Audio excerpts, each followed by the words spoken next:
ଜୟ ଜଗନ୍ନାଥ ନମସ୍କାର ସମସ୍ତଙ୍କୁ ମୁଁ ଆପଣମାନଙ୍କର ଆର୍‌ଜେ ପ୍ରବୀର ଆଉ ଆପଣମାନେ ଆର୍‌ଜେ ପ୍ରବୀରର ଦ ଗ୍ରେଟ୍ ଶୋ ଦେଖୁଛନ୍ତି ଚତୁର୍ଥ ସ୍ତମ୍ଭକୁ ମୁଁ ସ୍ୱାଗତ କରୁଛି।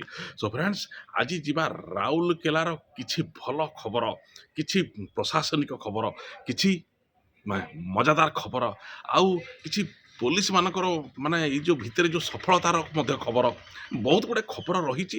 ଆଉ ରାଉରକେଲାର ଲୋକ ପ୍ରତିନିଧିମାନଙ୍କ ଖବର ବି ମଧ୍ୟ ଅଛି। ସୋ ଫ୍ରେଣ୍ଡସ୍, ଚାଲନ୍ତୁ ଫଟାଫଟ ଆରମ୍ଭ କରିବା। ସୋ କେଉଁଠୁ ଆରମ୍ଭ କରିବା? ପ୍ରଥମେ ଆରମ୍ଭ କରିବା ୟା ଚୋର ଗୁଡ଼ା ଯେଉଁଠି ମାନେ ମାନେ ଖାଲି ହନ୍ତସନ୍ତ କରୁଛନ୍ତି ଲୋକ ଗୁଡ଼ାଙ୍କୁ, କି ବାହାରେ ଯାଉଛନ୍ତି ମା ଭଉଣୀ ଗୁଡ଼ାଙ୍କୁ ସେଟା ଟାଣିକି ନେଇକି ଚେନଟା ପଳେଇ ଯାଉଛନ୍ତି। ୟା କିଏ ଗୋଟେ ଏ ମଝିରେ ଗୋଟେ କ'ଣ କରିଥିଲେ, ଗୋଟେ ସାଉଣ୍ଡ ମେସିନ୍ ଗୁଡ଼ାଏ ଚୋରି କରିକି ନେଇକି ପଳେଇଲେ। ତାପରେ ଗୁଡ଼ାଏ ଡକାୟତ ଯୋଜନା ମାନେ କରୁଥିଲେ। ଇଏ ବାପ କି ଲମ୍ବା ଲମ୍ବା ଭୁଜାଲି ଖଣ୍ଡା କି ବନ୍ଧୁକ ଇଏ ପାଉଛନ୍ତି କୋଉଠୁ? ଗୋଟେ ମାନିବାକୁ ପଡ଼ିବ ଚୋର ଡକାୟତ ମାନଙ୍କୁ। ବୁଦ୍ଧି ମାନିବାକୁ ପଡ଼ିବ। ପାଠ ସାଠ ପଢ଼ିଲନି, 2 ଅକ୍ଷର ହେଲେ କୋଉଠି ଯାଇକି ଟିକେ କାମ ଫାମ କରିଥାନ୍ତ। ଗୋଡ଼ା ମୁହାଁ ତମେ ଗୋଟା ଗଲ ନା। କିନ୍ତୁ ପ୍ରଶଂସା କରିବାକୁ ପଡ଼ିବ ରାଉରକେଲାର ଏସ୍ପିଙ୍କୁ। ଦବଙ୍ଗ ଏସ୍ପି, ତାଙ୍କୁ ମୁଁ ସାଲ୍ୟୁଟ୍ କରୁଛି। ଆଉ ରାଉରକେଲାର ସମସ୍ତ ପୋଲିସ ଡିପାର୍ଟମେଣ୍ଟକୁ ମଧ୍ୟ ମୁଁ ସାଲ୍ୟୁଟ୍ କରୁଛି। କାରଣ ତାଙ୍କ ଦ୍ୱାରା ଏଇ ଗୁଡ଼ାଏ ଚୋର ଡକାୟତ ଆଉ ଏ ସମସ୍ତଙ୍କୁ କାବୁ କରିକି ଉତ୍ତମ ମଧ୍ୟମ ଦେଇଛନ୍ତି ନା, ଭିତରେ ଚକି ପେଶୁଛନ୍ତି ନା। ଆଉ ତ ସମସ୍ତେ ସେଇଭଳିଆ ମାନେ ରହିବା କଥା ନା। ଆଉ ତେଣୁ ରାଉରକେଲା ଏସ୍ପି ପ୍ରଶାସନିକ ସମସ୍ତଙ୍କୁ, ଆ ଭିତରେ ରାଉରକେଲାର ଏଡିଏମ୍ ସାହେବାକୁ ମଧ୍ୟ, ତାଙ୍କୁ ମଧ୍ୟ ଧନ୍ୟବାଦ ଦେବାକୁ ପଡ଼ିବ। ଆଉ ଏଇ ଦେଖନ୍ତୁ, ଚେୟାରରୁ ଉଠିକି ଯାଇକି ଲୋକମାନଙ୍କ ସମସ୍ୟାକୁ ସମାଧାନ କରିବା ପାଇଁ ଯାଇ ଗଳିକନ୍ଦି ବୁଲୁଛନ୍ତି। ଆଉ ଯେତେବେଳେ ଅଫିସର ଯେତେବେଳେ ବାହାରି ପଡ଼ିବେ ମାନେ, ସେତେବେଳେ ଲୋକଙ୍କ ସମସ୍ୟାଟା ସମାଧାନ ହେବ ନା। ଆଉ ବସିଲେ କ'ଣ ହେବ? ଯାହା ହଉ, ତାଙ୍କୁ ବି ମଧ୍ୟ ମୁଁ ସାଲ୍ୟୁଟ୍ କରୁଛି ତାଙ୍କର ପ୍ରଶଂସନୀୟ କାମକୁ। ଆଉ ରାଉରକେଲାର ଆମର 2 ଜଣ ଲୋକ ପ୍ରତିନିଧି ଅଛନ୍ତି। ଗୋଟେ ହେଉଛନ୍ତି ଆମର ଶାରଦା ପ୍ରସାଦ ନାୟକ, ଆଉ ଜଣେ ହେଉଛନ୍ତି ଦୁର୍ଗାଚରଣ ତନ୍ତୀ। ମାନେ ଶାରଦା ଭାଇ ତାଙ୍କର କାମରେ ପୁରା ଲୋକଙ୍କ ସେବାରେ, ସ୍ୱାସ୍ଥ୍ୟ ସେବା ଯୋଗାଇ ଦେବା ପାଇଁ ଏକଦମ ପୁରା ସବୁବେଳେ ଫିଟ୍ ରହିଥାନ୍ତି। ଏ ଦେଖୁନାହାନ୍ତି, ମଝିରେ ଆମର ପ୍ଲେନ୍ଟା ଗୋଟେ ସ୍କ୍ରାଚ୍ ହେଲା। ଆଉ ଶାରଦା ଭାଇ ସାଙ୍ଗେ ସାଙ୍ଗେ ଗଲେ, ଯେଉଁମାନେ ଅଛନ୍ତି ଆହତ ମାନେ ତାଙ୍କୁ ଯାଇକି ଦେଖିଲେ ନା। ଆଉ ଯାହା ହଉ, ସରକାରୀ ସ୍ତରରେ ସମସ୍ତଙ୍କ ସୁବିଧା ଆମର ଯେଉଁ ସରକାରଙ୍କ ଦ୍ୱାରା ସବୁ କରିଦେଲେ ନା। ଆଉ ତେଣୁ ଲୋକ ପ୍ରତିନିଧି ହେଇଛ ମାନେ ଲୋକଙ୍କର ଦୁଃଖ ସୁଖରେ ଆପଣମାନେ ଠିଆ ହେବେ। ତେଣୁ ଆପଣଙ୍କୁ ମଧ୍ୟ ମୁଁ ସାଲ୍ୟୁଟ୍ କରୁଛି। ଏବଂ ଦୁର୍ଗାଚରଣ ତନ୍ତୀ, ଆମର ଯେଉଁ ରଘୁନାଥପାଲି ବିଧାୟକ, ତାଙ୍କୁ ମଧ୍ୟ ମୁଁ ସାଲ୍ୟୁଟ୍ କରୁଛି। କାରଣ ସେ ଦେଖନ୍ତୁ, ଲୋକମାନଙ୍କର ସମସ୍ୟାଟାକୁ ସମାଧାନ କରିବାକୁ ଯାଇ ଆଉ କେତେବେଳେ PWD ଅଫିସରେ ପଶି ଯାଉଛନ୍ତି, କେତେବେଳେ ITD ଅଫିସରେ ପଶି ଯାଉଛନ୍ତି, କେତେବେଳେ ହସ୍ପିଟାଲରେ ପଶି ଯାଉଛନ୍ତି। ବିଭିନ୍ନ ସରକାରୀ କାର୍ଯ୍ୟରେ ଯେଉଁଥିରେ ଜନସାଧାରଣ ଯଦି ସେଥିରେ ଯଦି ଉପକୃତ ନ ହେଉଛନ୍ତି, କିମ୍ବା କ'ଣ ସମସ୍ୟା ରହୁଛି, କାହିଁକି ତାଙ୍କ ସମାଧାନ ହେଇପାରୁନି, ସେଥିପାଇଁ ଆମେ ଲୋକପ୍ରତିନିଧି ଆମେ ବାଛିଛୁ ନା। ଆଉ ମାନିବାକୁ ପଡ଼ିବ, ଲୋକପ୍ରତିନିଧି ବଢ଼ିଆ ଭାବରେ ଦୁର୍ଗା ଭାଇ ତାଙ୍କର କାମଟାକୁ ଏକଦମ ପୁରା ପରଫେକ୍ଟ ଭାବରେ ପୁରା ଚଲେଇଛନ୍ତି। ଆଉ ଯାହା ବି ହଉ, ହେଲେ ଭିତରେ ଗୋଟେ ଦୁଃଖ ଖବର ଆସିଯାଇଛି।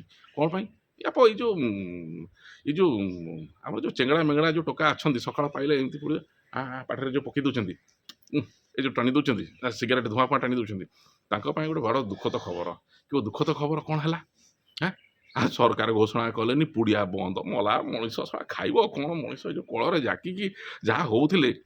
କିନ୍ତୁ ଗୋଟେ ଆଡ଼ୁ ଭାଇ ଭଲ ହେଇଛି, ଯେଉଁଠି ପାଇଲେ ସେଇଠି ବା ଖାଲି ପୁଛୁ ପୁଛୁ। ଆଉ ଛଉଠି ପାଇଲେ ସେଇଠି ଛେପ ପକେଇଦେଲେ। ତା ଖାଲି ସେଟା ଛେପ ପକେଇବା ଦ୍ୱାରା କଥା ନାହିଁ। ତା ଦ୍ୱାରା ଯେ ଅସାଧ୍ୟ ରୋଗ ହେଉଛି, କର୍କଟ ରୋଗ ହେଉଛି। ତମେ ସିନା ପୁଡ଼ିଆ ଖାଇବ, ଦିନକୁ 50ଟା 60ଟା ଲେଖା ପୁଡ଼ିଆ ଖାଇବ। ମାଗିଲେ କେଉଁ 10 ଟଙ୍କା ଧାର ଦେ କହିଲେ ତମ ପାଖରେ ପଇସା ନଥିବ, କିନ୍ତୁ ପୁଡ଼ିଆ ଖାଇବାକୁ ପଇସା ଥିବ। କିନ୍ତୁ ଯେଉଁ ରୋଗଟା ହେବ, ତମ ଘର ଲୋକ ଗୁଡ଼ା ହଇରାଣ ହେବେ ନା, ତମ ସ୍ତ୍ରୀ ଛୁଆ ପିଲା ହଇରାଣ ହେବେ। ତମ ବାପା ମା କେଉଁଠୁ ପଇସା ପତ୍ର ଆଣିକି ଜମି ବନ୍ଧା ପକେଇ ଜାଣିବେ। ଯାଇ ଏ ଗୋଟେ ତରଫରୁ ବଢ଼ିଆ ହେଇଛି, ବନ୍ଦ ହେଇଯାଇଛି। ଆଉ ବନ୍ଦ ହେଇଯାଇଥିଲା। ଆଉ ଦେଖିବା ଆଉ କ'ଣ କ'ଣ ସବୁ ବନ୍ଦ ହେଉଛି ଆଗକୁ। ସୋ ଫ୍ରେଣ୍ଡସ୍, ଇଏ ସବୁ ବଢ଼ିଆ କାମ ପାଇଁ ମୁଁ ନିଶ୍ଚିତ ଭାବରେ ସରକାରଙ୍କୁ ସାଲ୍ୟୁଟ୍ କରୁଛି। ଆଉ ତାଙ୍କ କାମକୁ ମଧ୍ୟ, ଦକ୍ଷତାକୁ ମଧ୍ୟ ମୁଁ ନିହାତି ଭାବରେ ଗୋଟେ ପ୍ରଶଂସା ନ କରି ଶୋଇପାରୁନି। ଆଉ ରାଉରକେଲାର ଆମର ପ୍ରଶାସନିକ ବ୍ୟବସ୍ଥା ଏବଂ ଆମର ଯେଉଁ ପୋଲିସ ବ୍ୟବସ୍ଥା, ଜନସାଧାରଣ ପାଇଁ ଯେଉଁ ବ୍ୟବସ୍ଥା, ଧୀରେ ଧୀରେ ଯେଉଁ ସମାଧାନ ହୋଇଯାଉଛି, ତା ପାଇଁ ମଧ୍ୟ ମୁଁ ପୁରା ଚୋଖା, ପୁରା ଖୁସିଟା। ଆଉ ସୋ ଫ୍ରେଣ୍ଡସ୍, ଆପଣମାନେ ଏମିତି ହସୁଥାନ୍ତୁ, ଚତୁର୍ଥ ସ୍ତମ୍ଭକୁ ଦେଖୁଥାନ୍ତୁ।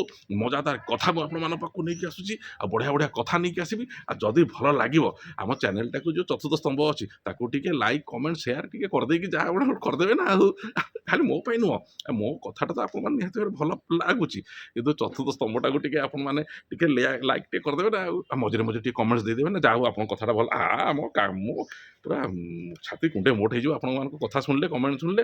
ତେଣୁ ରହିଲି ଆପଣମାନଙ୍କୁ ଆମର ଗଣତନ୍ତ୍ର ଦିବସ ରିପବ୍ଲିକ୍ ଡେ ସେଥିପାଇଁ ମୁଁ ଆପଣମାନଙ୍କୁ ଜୟ ହିନ୍ଦ ସାଲ୍ୟୁଟ୍ କରୁଛି। ଆପଣମାନେ ସମସ୍ତେ ଭଲରେ ରୁହନ୍ତୁ, ଖୁସିରେ ରୁହନ୍ତୁ ଏବଂ ଶାନ୍ତିରେ ପୁରା ନିଶ୍ୱାସ ମାରନ୍ତୁ, ହସ ଖୁସିରେ ଶୁଅନ୍ତୁ। ଆପଣମାନଙ୍କୁ କିଛି ଟେନସନ୍ ହେବା ଦରକାର ନାହିଁ, ତା ପାଇଁ ଆମର ସମସ୍ତେ ସବୁ ପ୍ରକାର ବ୍ୟବସ୍ଥା କରାହେଇଯାଇଛି। ତେଣୁ ଆପଣମାନେ ହସ ଖୁସି ମଜା ମଜଲିସରେ ରହିକି ଆପଣ ଦିନଟା ଅତିବାହିତ କରନ୍ତୁ। ରହିଲି, ଜୟ ଜଗନ୍ନାଥ, ଜୟ ହିନ୍ଦ, ବନ୍ଦେ ମାତରମ୍।